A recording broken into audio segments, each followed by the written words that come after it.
সোমার গল্পের আসরে সবাইকে স্বাগত। নানা স্বাদের ক্লাসিক সাহিত্য নিয়ে আমি হাজির থাকি এই চ্যানেলে। আজ পড়ব আশাপূর্ণা দেবীর গল্প অজানিত। গল্পটা পুরো শোনার অনুরোধ রইল এবং গল্প শুনে কেমন লাগছে বা কেমন লাগলো তা অবশ্যই কমেন্ট করে জানিও। শুরু করছি অজানিত। গাড়ি থেকে নেমে করবী একবার বাড়ির সামনে থমকে দাঁড়ালো। বাড়িটা থমথমে নিস্তব্ধ। রোগিণীকে বোধহয় ব্রোমাইড দিয়ে ঘুম পাড়িয়ে রাখা হয়েছে, আর বাড়ির প্রত্যেকটি লোক হাঁটছে এ পর্যন্ত নিঃশব্দে। গেটে ঢোকবার আগেই করবী ড্রাইভারকে বলল, আচ্ছা শরৎ, তুমি তাহলে বিকেল 4টের মধ্যেই এসো, দেরি করে ফেলো না, বাবুর ফেরার আগেই ফিরব।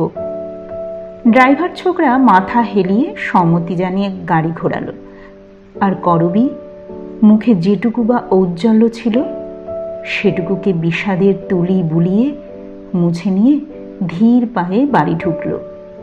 ঢুকেই সোজা উঠে গেল 3 তলায়।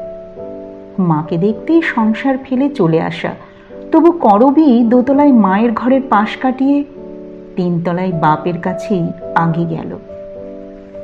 পুরন্দরবাবু যথারীতি বই কাগজের সমুদ্রে ডুবে বসেছিলেন। মেয়েকে দেখে মুখ তুলে চাইলেন। চশমাটা নাক থেকে খুলে টেবিলে রেখে বললেন, এসেছ? গলার স্বর শুনলেই বোঝা যায় আশাটা অপ্রত্যাশিত নয়, দুর্লভও নয়, নিত্য নিয়মিতই হয়তো। সত্যি করবী প্রায় রোজই আসে। মায়ের কোলের মেয়ে বলেই শুধু নয়, সংসারে তার সুবিধেও আছে। ছেলেপুলে নেই, গাড়ি আছে। ওকে দেখে এলে? না বাবা, এসেই আপনার কাছে চলে এসেছি। মা বোধহয় ঘুমোচ্ছেন। ঘুম নয়, অজ্ঞান। সকালবেলায় ব্রোমাইড দিতে হয়েছে। ওতে মানে খালি খালি ব্রোমাইড দিলে জীবনী শক্তি নষ্ট হয়ে যায় না বাবা? পুরন্দরবাবু মুখ তুলে একটু হাসলেন। চশমাটা তুলে নিয়ে রুমালে মুছতে মুছতে বললেন, যাই বই কি। তবে কি আর করা যাবে বলো, এছাড়া উপায় কি? উপায় নেই, সে কথা করবীও জানে। তবু অনাবশ্যক এই কথোপকথন চালাতেও হয়, নইলে কি কথা কইবে বাপের সঙ্গে? সময়োপযোগী আর কোন কথা খুঁজে পাবে? মায়ের অসুখের আগের কথা মনে পড়ল। কোলের মেয়ে হলেও একার সংসার বলে এসে থাকতে করবী কখনোই পারত না, কিন্তু বেড়াতে প্রায়ই আসত। বাপের জন্য হয়তো নতুন কোনো খাবার তৈরি করে, কি ভাইদের জন্য রকমারি কিছু তরকারি রান্না করে টিফিন ক্যারিয়ারে ভর্তি করে হাসতে হাসতে এসে ঢুকত, আর হই হই পড়ে যেত বাড়িতে। দাদারা যে যে বাড়িতে উপস্থিত থাকত সামনে এসে সহাস্য প্রশ্ন করত, কি আজকে আবার কি বানানো হয়েছে? ডিমের আকাশ কুসুম? মুরগির মহেঞ্জোদারো? মা হয়তো ভাড়ার ঘর থেকে বেরিয়ে এসে হাসি হাসি অথচ বকুনি বকুনি স্বরে বলে উঠতেন, গাড়ি সিটে বসিয়ে নিয়ে এনেছিস তো? না, তোর গাড়িতে বাপু আমার আর কোনোদিন বসা চলবে না। করবী সজোরে প্রতিবাদ প্রমাণ করতে বসত। সারা পথ সে গাড়ি আর শাড়ি বাঁচিয়ে কিভাবে হাতে করে শূন্যে ধরে এনেছে টিফিন কৌটোটাকে। বাপের কথা তখন কে বা মনে করত? কতক্ষণ পরে মনে পড়ত। তাই তো, বাবার কাছে তো যাওয়া হয়নি, প্রণাম করা হয়নি বাবাকে। তখন ছুটত ত্রুটি সংশোধন করতে। এইভাবেই বসে থাকতেন পুরন্দরবাবু, কাগজের সমুদ্রে ডুবে। মেয়েকে দেখে একটু হেসে বলতেন, এসেছ? আজ আবার নতুন কিছু রান্না করা হয়েছে বুঝি? তারপর আবার ডুবে যেতেন আপন গভীরতায়, ভুলে যেতেন মেয়েকে। একটুক্ষণ দাঁড়িয়ে থেকে টুপ করে একসময় পালিয়ে আসতো করবী। ঘর নয়, সংগ্রহশালা। মানবজাতির মনস্তত্ত্বের ইতিবৃত্ত সংগ্রহ হচ্ছে দিনের পর দিন ধরে। অজস্র বই, অজস্র পত্রপত্রিকা, এ সমস্তই পুরন্দরবাবুর দরকার। সব তাঁর নখদর্পণে। বিরাট এক ইতিহাস লিখছেন পুরন্দরবাবু, মানব জাতির মনোন্মেষের ইতিহাস। বছর 5 ধরে লিখছেন, হয়তো আরো 5, 7, 10 বছর ধরে লিখবেন। কোটি কোটি বছর আগেকার পটভূমিকায় যার শুরু, আর শেষ হবে যার ভবিষ্যৎ যুগের দরজার সামনে। এহেন বিরাট গ্রন্থ কি 2-4 দিনে লেখা যায়? অবশ্যই যে শান্তি স্নিগ্ধ মন আর স্বচ্ছন্দ পরিবেশ নিয়ে লেখা শুরু করেছিলেন পুরন্দর মল্লিক, ঠিক তেমনটি বজায় থাকলে হয়তো অনেক দ্রুত কাজ এগোতো। কিন্তু সে জীবন ধ্বংস হয়ে গেছে পুরন্দর মল্লিকের। পুরন্দর মল্লিকের স্ত্রী পাগল হয়ে গেছেন, বদ্ধ পাগল। বছর 2 আগে হঠাৎ একদিন 3 তলার সিঁড়ি থেকে পড়ে গিয়ে মাথায় চোট লেগে দেখা দিয়েছিল মস্তিষ্ক বিকৃতির সূচনা। সেই থেকে নীরজা পরিণত হয়েছে উন্মাদিনীতে। নীরজা পাগল হয়ে যেতে পারেন, এ কেউ কোনো দিন ভাবেনি। আনন্দময়ী হাস্যমুখরা একটি উজ্জ্বল মহিলা ছিলেন নীরজা। ছিলেন স্বামী ও সন্তানদের প্রতি অপরিসীম স্নেহশীলা। আপন গৃহগণ্ডির বাইরে আর যে কোনো একটা জগৎ আছে, অথবা সে জগৎ থাকার প্রয়োজন আছে, এ কোনোদিন অনুভব করতেন না নীরজা। এই গণ্ডির মধ্যেই তিনি সুখী। এই গণ্ডি কাটা জগতের তিনিই মধ্যমণি, এই তার আনন্দ ছিল।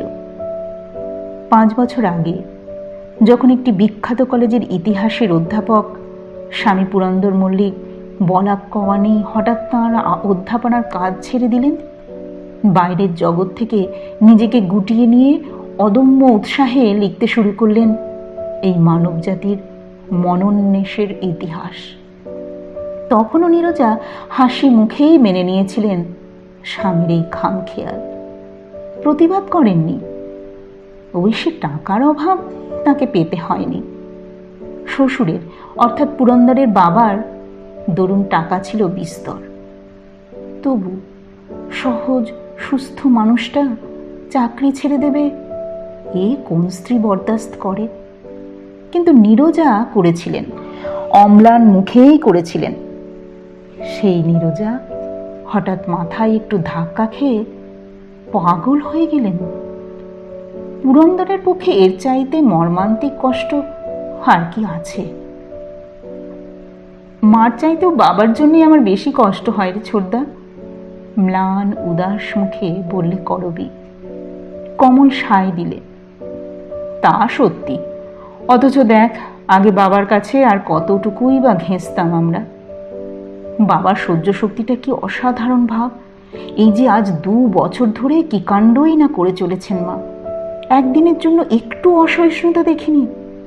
করবী বলে, আমরা তো মাঝে মাঝে কত অতিষ্ঠ হয়ে যায়, বললে বিমল।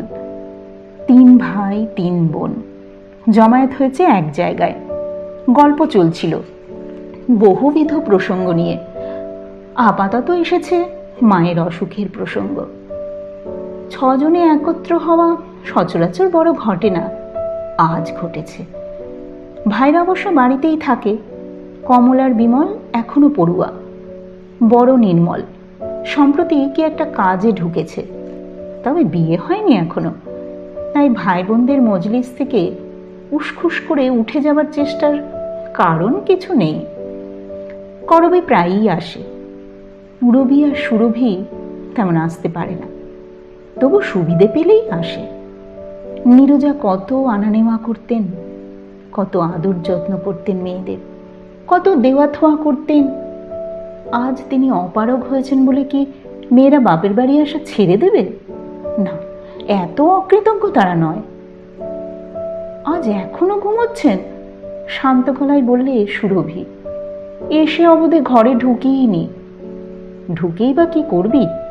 পুরবী বলল, গেল দিনে আমি যেদিন এসেছিলাম জেগেই তো ছিলেন, চেঁচামেচিও করছিলেন না।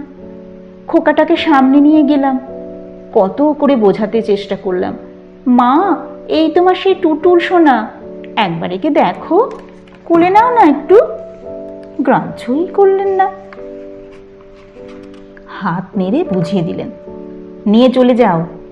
অথচ আমার টুটুলকে কি ভালোই বাসতেন। এই এক স্বভাব পুরবীর, কেবল নিজের ছেলে মেয়েদেরকে এগিয়ে দিতে চেষ্টা করবে মায়ের কাছে। যদিও তার এই চেষ্টাকে এরা কেউ সমর্থন করে না, তবু এখন আর কেউ প্রতিবাদ করে উঠল না। গতদিনের কথা, সে নিয়ে আর কথা বাড়িয়ে লাভ কি? এখন সকলেরই মন বিষণ্ণ, ব্যথাতুর। মায়ের জ্ঞান শূন্যতা তো পীড়াদায়ক বটেই, আরও পীড়াদায়ক নীরজার বিকৃত চিত্তের বিকৃতি প্রকাশটা। চিরদিনের ভক্তিমতী নীরজার আজ স্বামীর প্রতি কি অদ্ভুত মনোভাবে গড়ে উঠেছে। আশ্চর্য! তাঁর ধারণা তাঁর অসুখের জন্যই পুরন্দরই দায়ী। তাই বিজাতীয় এক আক্রোশ তাঁর পুরন্দরের উপর। ডাক্তারেরা অবশ্য বলেন এইটাই স্বাভাবিক। অস্বাভাবিক মস্তিষ্কের স্বভাবই এই, সবচেয়ে প্রিয়জনকেই সন্দেহ করা, সব থেকে আপন ব্যক্তির উপর আক্রোশপরায়ণ হয়ে ওঠা। কিন্তু ডাক্তারদের এই থিওরি পুরন্দরের ছেলে মেয়েকে প্রবোধ দিতে পারে না। তারা তবুও ভাবে মায়ের এটা অন্যায়, অন্যায় আর নিষ্ঠুর অবিচার। ভাবে যতই পাগল হন, তবু তো মানুষ, কি করে ভুলবেন পুরন্দরের স্নেহ, প্রেম, দরদ? তারা তো জানে, তারা তো সবই জানে। তাই সবাই মিলে যখন আলোচনা করে এ নিয়ে, তখন বাপের দুঃখ ভেবেই মন তাদের বেশি ব্যথাতুর হয়ে ওঠে। অবশ্যই মায়ের এই দুঃখাবহ অবস্থা কি তাদের মনকে ক্লিষ্ট করে না? করে, খুবই করে। কিন্তু একটা চৈতন্যহীন জীবের উপর, যার সঙ্গে মনের আদান প্রদান হচ্ছে না, তার উপর কতক্ষণ সহানুভূতি রাখা যায়? অনেক সময় তাই রাগ আসে মায়ের উপর, আর শ্রদ্ধায় মন অবনত হয়ে আসে বাপের প্রতি। সত্যি, একটি বারের জন্য রেগে উঠতে দেখল না তারা পুরন্দরকে। কতক্ষণ এরকম আচ্ছন্ন হয়ে থাকবেন? প্রশ্ন করল সুরভি। সে আসে সবচেয়ে কম, তাই সবচেয়ে অনবহিত। নির্মল বলল, সকাল 7টায় দেওয়া হয়েছে, এই খানিক পরেই আবার চেঁচাতে শুরু করবেন। এখন তো আর ওষুধ খাওয়ানো যায় না। না, ওই জোর করে ফুঁড়ে দেওয়া যায়? সহজে কি আর দেওয়া যায়? নির্মল সামান্য হাসে। চিহ্ন থেকে যায়, এই দেখ না। বাহুমূলে ছোট্ট একটু ছড়ের দাগ দেখা দেয় নির্মল। কি সর্বনাশ দাদা! পাগলের নখের বিষ রক্তে মিশে গেলে কি না হতে পারে দাদা? হতে তো অনেক কিছুই পারে, করা যাবে কি? ডাক্তার এসেছিল? আজকাল শশী বলে ছোকরাটা আসছে। শশী এদের ডাক্তারের কম্পাউন্ডার। ডাক্তাররা কি বলেন? বলেন তো এরকম কেস সারে। বংশে যখন হিস্ট্রি নেই, চোট লেগে ব্রেনটা হয়ে গেছে, তখন সারার আশা ছাড়া যায় না। কিন্তু এইভাবে অনবরত ঘুম পাড়িয়ে রাখলে জীবনী শক্তি কমে যাবে না? করবী আর একবার তার সন্দেহ ব্যক্ত করে। তা হয়তো যাবে, তবে সাধারণত এসব কেসে জীবনী শক্তি খানিকটা বেড়ে যায়। সবজান্তার ভূমিকা গ্রহণ করে উপরোক্ত মন্তব্যটি প্রকাশ করে নির্মল। বামুন ঠাকুর এসে দরজায় দাঁড়ায়। রান্না প্রস্তুত হয়েছে, তার সংকেত। চল, মা না জাগতে খেয়ে আসি। আমি খেয়ে এসেছি, করবী বলে। রবিবারে এত সকাল সকাল খেয়ে এসেছিস? আমার আবার রবিবার, আজও তো ও কাজে বেরিয়েছে। পুরবী ঠোঁট বাঁকিয়ে বলে, পয়সা পয়সা করেই লোকটা গেল। কথা কেউ গায়ে রাখে না, 10 বছরের ছোট বোনও না। সঙ্গে সঙ্গে উত্তর দেয় করবী, তা বড়দি বাড়ি বসে থাকার চাইতে ভালো। পুরবীর বর নামেই উকিল, বাড়িতেই বসে থাকে। পুরবী কিছুক্ষণ গুম হয়ে থাকে। মনের গলদ কেটে যায় খাবার ঘরে গিয়ে। আহারের আয়োজন প্রাচুর্যে। পুরবী নিজে থেকে ডাকে, আয় না রুবি, কিছু না খাস? মাছ খা একটু। কিছুই পারবো না বড়দি।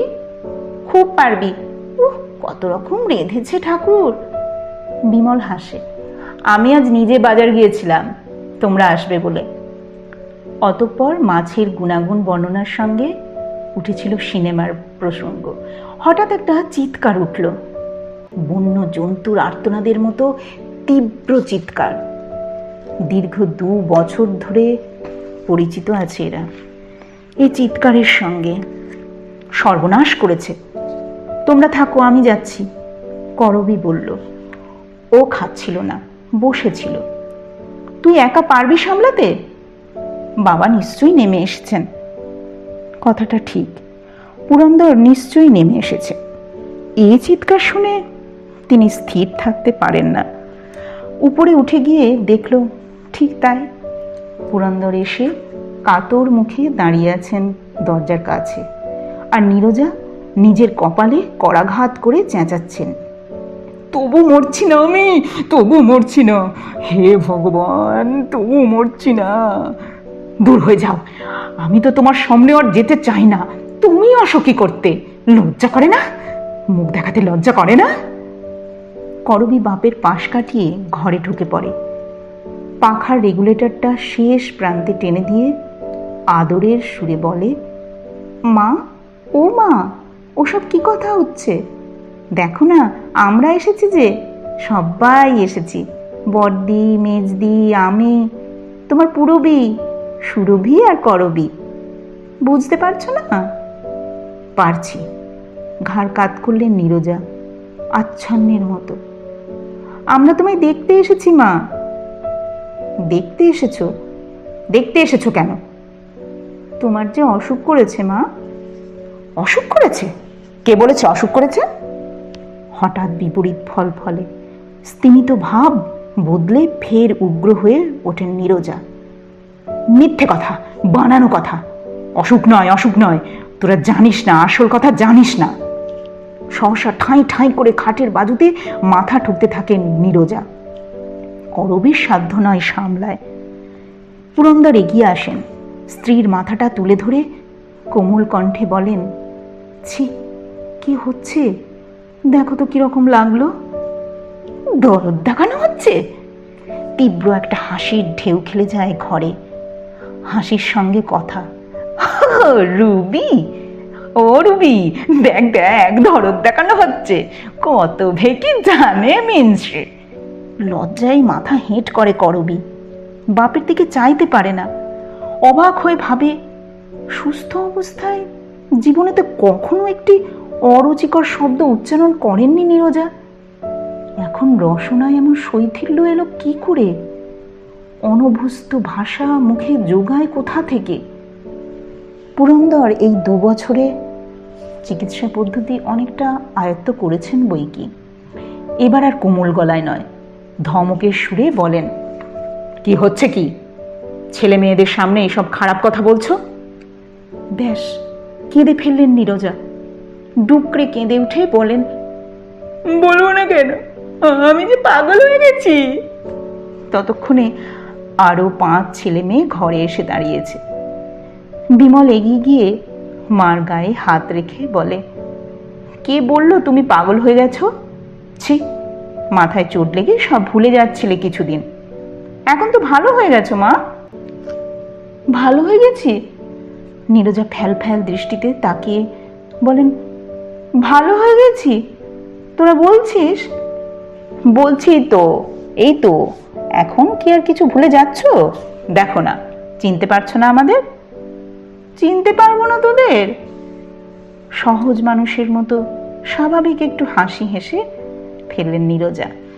হাসি ফুটল ছেলে মেয়েদের মুখে। বলো তো আমরা কে? নাম বলো তো সকলের। কি যে বলে, সত্যি পাগল পেলি নাকি আমায়? পুরবী এগিয়ে আসে, বলে, মা, তোমার টুটুল এবার অভিমান করে আসেনি। আবার টুটুল? 7 বছরের ধাড়ি ছেলেকে নিয়ে দিদির এই আদিক্ষেতা কারুরই ভালো লাগে না। নীরজাও বিরক্তি কুটিল দৃষ্টিতে তাকান মেয়ের দিকে। তুমি সেবার ঘর থেকে দাঁড়িয়ে দিয়েছিলে, তাই টুটুলের অভিমান হয়েছে। অভিমান হয়েছে? নীরজা মুখ ভেঙে বলে ওঠেন, তা তোমরাই বা মান অভিমান নেই কেন? আমার আসো কেন কোন লজ্জায়? তোমাকেও তো দূর করে দিয়েছিলাম সেদিন। ছেলেমেয়েরা হতাশ দৃষ্টিতে তাকায়। না, আশার আর কিছুই নেই।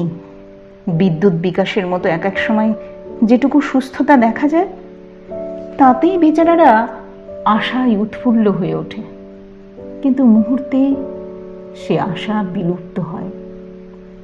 নীরজার মুখে এই কথা ধারণাই করা যায় না। পুরবী আরক্ত মুখে ঘর ছেড়ে বেরিয়ে যায়। যত পাগলই হন নীরজা, তবু বিশেষ করে তার উপরই তুচ্ছতাচ্ছিল্য ভাবটা সহ্য হয় না পুরবীর। বর্দিও একটা পাগল, সুরভি বলে নিচু গলায়। হঠাৎ আবার একবার হেসে ওঠেন নীরজা। হেসে উঠে বলেন, ধরা পড়েছে রাই রাধা। তারপরে চাপা গলায় বলেন, ওকে এ ঘর থেকে চলে যেতে বল। কেন মা, বাবা থাকুন না। আহ, যা বলছি কন্যা, দেখছো না উনি কিরকম অতিষ্ঠ হচ্ছেন? বই লিখতে হবে যে, বই, মহাভারতের মতন মোটা বই। মানুষের রোগ অসুখ দেখবার সময় আছে? দূর করে দে, দূর করে দে। করবী বাবার মুখের দিকে তাকায়, মুখ দেখতে পায় না। জানলা দিয়ে আকাশের দিকে তাকিয়ে আছেন পুরন্দর। মমতায় মনটা ভরে যায় করবীর। ভাবে, বর্দি এতটুকু কথা আর এদিক ওদিকে ঘর ছেড়ে বেরিয়ে গেল। আমরাও অনেক সময় কত অসহিষ্ণু হয়ে উঠি, আর বাবা কি সহ্যটাই করেন। তবু গেল না, তবু দাঁড়িয়ে রইল। উত্তেজিত হয়ে উঠেছেন নীরজা। নির্মল বাবাকে চোখের ইশারা করে। ধীরে ধীরে বেরিয়ে যান পুরন্দর, কেমন একটা স্খলিত ভঙ্গিতে। করবী মায়ের প্রাণে করুণা সঞ্চারের আশায় বিষণ্ণ গলায় বলে, বাবাকে এমন করে কেন করো মা? কেন করি? নীরজা সহসা উঠে বসেন, বলেন, বলবো, তোকেই বলবো, এদের সব চলে যেতে বল। শুধু তুই থাক একা। তুই তুই আমার বড় ভালো মেয়ে। যা, তোরা সবাই পালা দেখি একটু। নীরজার এই ভঙ্গি ওদের সকলেরই অতি পরিচিত। এক এক সময় এক একজনকে ভালো বলে মনে হয় নীরজার, অন্তরঙ্গ মনে হয়। তখন শুধু তার কাছেই আসল কথা বলতে বসেন। নীরজার আসল কথাও এদের মুখস্থ। চুপি চুপি নীরজা এই কথাই বোঝাতে চেষ্টা করবেন। পাগল নীরজা হয়নি, আসলে পাগল হয়ে গেছেন পুরন্দর। নীরজাকে শুধু সকলে মিলে পাগল বানিয়ে রেখেছে। তারপর কাকুতি মিনতি করতে থাকবেন, ডাক্তারের হাত ছাড়িয়ে আর এ বাড়ির গণ্ডি কাটিয়ে নীরজাকে কোথাও সরিয়ে নিয়ে যেতে, দূর কোনো বিদেশে, অন্তত এ বাড়ি ছাড়া আর কোথাও। প্রতিশ্রুতি চাইবেন, কিন্তু যদি দেখেন ছেলে ভুলানোর মতো আচ্ছা নিয়ে যাব বলে স্তোক দেওয়া হচ্ছে তাকে, তাহলেই যাবেন ক্ষেপে। সেই খ্যাপাটা এরা জানে, তাই তর্ক করে, প্রতিবাদ করে, তবু আচ্ছা বলা সহজ নয়। এরা চলে যেতেই নীরজা বলে ওঠেন, এখনো তোরা তোদের বাপের স্বরূপ চিনতে পারলি না? পেরেছি, করবী বলে। কি চিনলি? খুব ভালো। তাহলে ছাই চিনেছিস? একের নম্বরের বদমাইশ, বুঝলি? ওর ওই বই লেখার সুবিধের জন্য ও একদিন সকলকে মারবে, বুঝেছিস? সকলকে খুন করবে। কি চুপ করে রইলি যে? কি বলবো? কেন, হক কথা বলতে পারিস না? আচ্ছা, বদমাইশ যদি না হয় তাহলে নিশ্চয়ই পাগল। হ্যাঁ, নিশ্চয়ই পাগল। তাই হবে। তবে আমাকে তোরা এমন জব্দ করে রেখেছিস কেন? হ্যাঁ, আমায় ছেড়ে দে। একজনের বদলে আর একজনকে পাগল বলবি? আমি তো ঠিকই আছি, আমার কেন তবে? করবী বলে, আচ্ছা মা, তুমি যদি ঠিক আছো তাহলে অত চেঁচাও কেন? বুঝতে পারো তো চেঁচাও, আগে এমন করতে। অদ্ভুত একটা হাসি ফুটে ওঠে নীরজার মুখে। ফিস ফিস করে বলেন, বুঝছিস না, শান্ত মানুষের পাঠ করেই জীবন গেল। চেঁচাতে তো কখনো পাইনি, তাই এই ছুতোই চেঁচিয়ে নিচ্ছি। তোরা রাগ করতে পারবি না, বলবি মা পাগল, কেমন মজা। করবী হতাশ হয়ে বাইরের দিকে তাকায়। রাস্তার ওদিকে একটা 3তলা বাড়ি, জানলায় পর্দা দুলছে। ওরা কেমন সুখী। করবীদের সুখের সংসারে কে আগুন লাগালো? নীরজা 1 মিনিট অপেক্ষা করেই আবার অন্য প্রসঙ্গে এসে যান। জামাইকে বলেছিলি? আগ্রহে উন্মুখ হয়ে ওঠে নীরজার মুখ, জল জল করতে থাকে 2 চোখ। করবী মলিন গলায় বলে, বলেছিলাম। সত্যি বলেছিল সে বরকে? বলেছিল মাকে নিয়ে বিদেশ যাবার কথা বলেছিল। আচ্ছা, একটিবার মার কথা শুনেই দেখো না, উপকার হতেও তো পারে। করবীর বর উড়িয়ে দিয়েছিল সে কথা, উত্তর দিয়েছিল, পাগলের কথা মতো চললে যদি তার উপকার হতো তাহলে আর ভাবনা ছিল না। তাছাড়া আমি কোন ভরসা এরকম এক পাগলের দায়িত্ব নেব? নিয়ে গেলে মা সেরে যাবেন। ওই আনন্দেই থাকো। ডাক্তারে তো বলেছে রক্তে কিছু দোষ পায়নি। ডাক্তারে অনেক কিছুই বলে। করবীর বলেছিলাম শুনেই উৎফুল্ল হয়ে ওঠেন নীরজা। বলেন, কবে নিয়ে যাব বলেছে? তা তো কিছু বলেনি, বলেছে এখন বড্ড কাজ। বুঝেছি। নীরজা আবার শুয়ে পড়েন। চোখের উপর হাত চাপা দিয়ে বলেন, সব হরামজাদাকেই চিনলাম। যা, বেরো, বেরিয়ে যা ঘর থেকে। করবী পূরবীর মতো রাগ করে না, শুধু হতাশ নিঃশ্বাস ফেলে। আর আশা করবার কি আছে?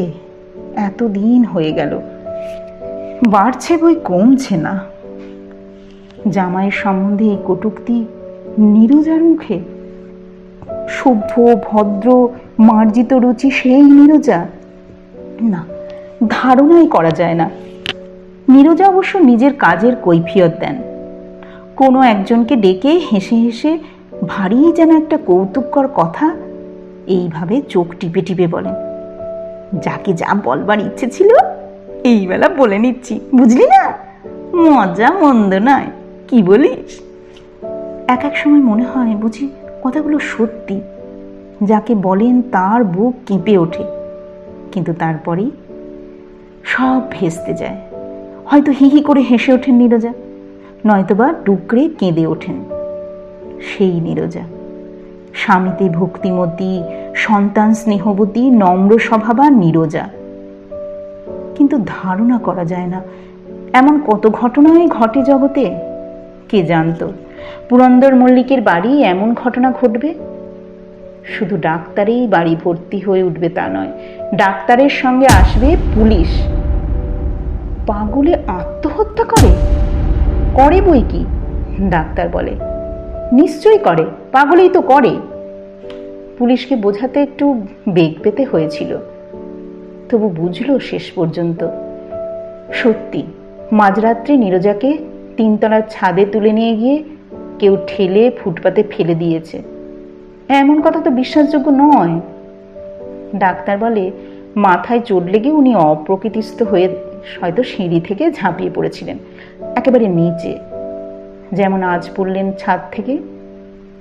ওইটাই তো ঝোঁক। স্তব্ধ হয়ে গেছে বাড়ি, স্তব্ধ হয়ে গেছেন পুরন্দর। বাপের মুখের দিকে তাকাতে পারে না ছেলেমেয়েরা। নীরজা যে তার কি ছিলেন তা তো জানে এরা।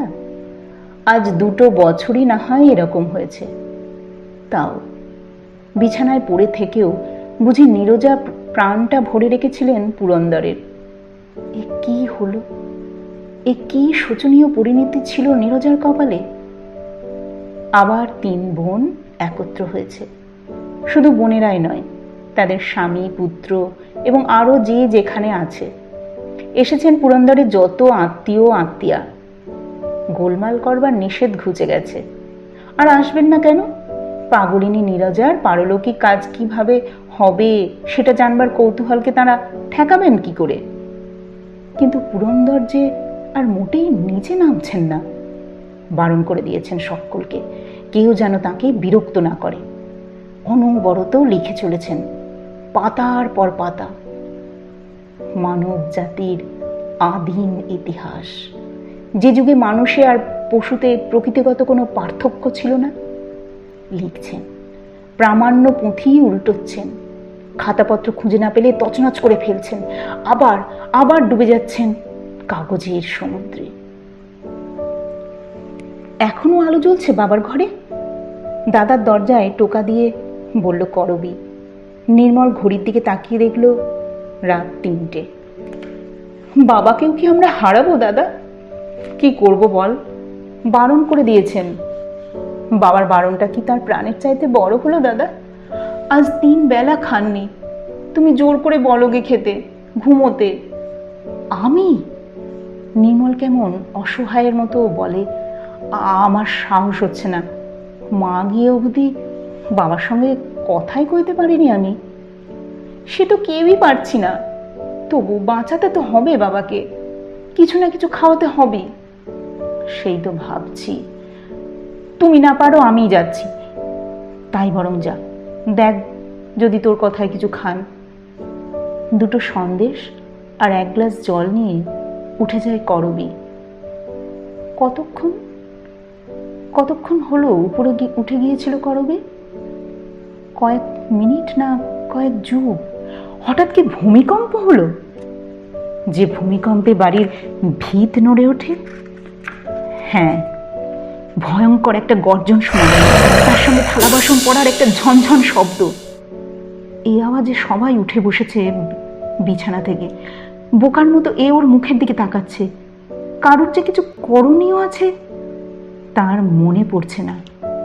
মাঝরাতে উঠে এই দৃশ্য দেখতে হবে, এ কথা কে ভেবেছিল? ঠিক তেমনি করে সিঁড়ির একেবারে শেষ ধাপে তালগোল পাকিয়ে পড়ে থাকবে করবি, যেমন করে নীরজা পড়েছিলেন 2 বছর আগে রাত 2টোর সময়। তফাতের মধ্যে সেদিন পুরন্দরও সঙ্গে সঙ্গে ছুটে এসেছিলেন 3 তলা থেকে। উদ্ভ্রান্তের মতো তাকিয়ে দেখেছিলেন নীরজার তালগোল পাকানো দেহটার দিকে। আজ তিনি নেমে আসেননি, সিঁড়ির মাথায় দাঁড়িয়ে গর্জন করছেন। সহ্য করবো না, কিছুতেই সহ্য করবো না। আমার কাজে ব্যাঘাত আমি সহ্য করবো না। যে বাধা দিতে আসবে তাকে ফুটবলের মতো শুট করব, পুঁটি ধরে রাস্তায় ছুঁড়ে ফেলে দেবো। শিকড় শুদ্ধ উপড়ে ফেলে দিয়েছি, তবু ভিড় বাড়াচ্ছে। হ্যাঁ, সহ্য করবো না, বেশি দিন সহ্য করবো না। মায়া, মমতা, দরদ বুঝলো কি জায়গা পায়নি। সব বাজে, সব বোগাস। গল্পটা কেমন লাগলো তা অবশ্যই কমেন্ট করো। আর এই ধরনের নানান গল্প শুনতে আমার চ্যানেলটি সাবস্ক্রাইব করতে ভুলো না। দেখা হবে অন্য কোনো গল্প নিয়ে। আজ এ পর্যন্তই, বিদায়।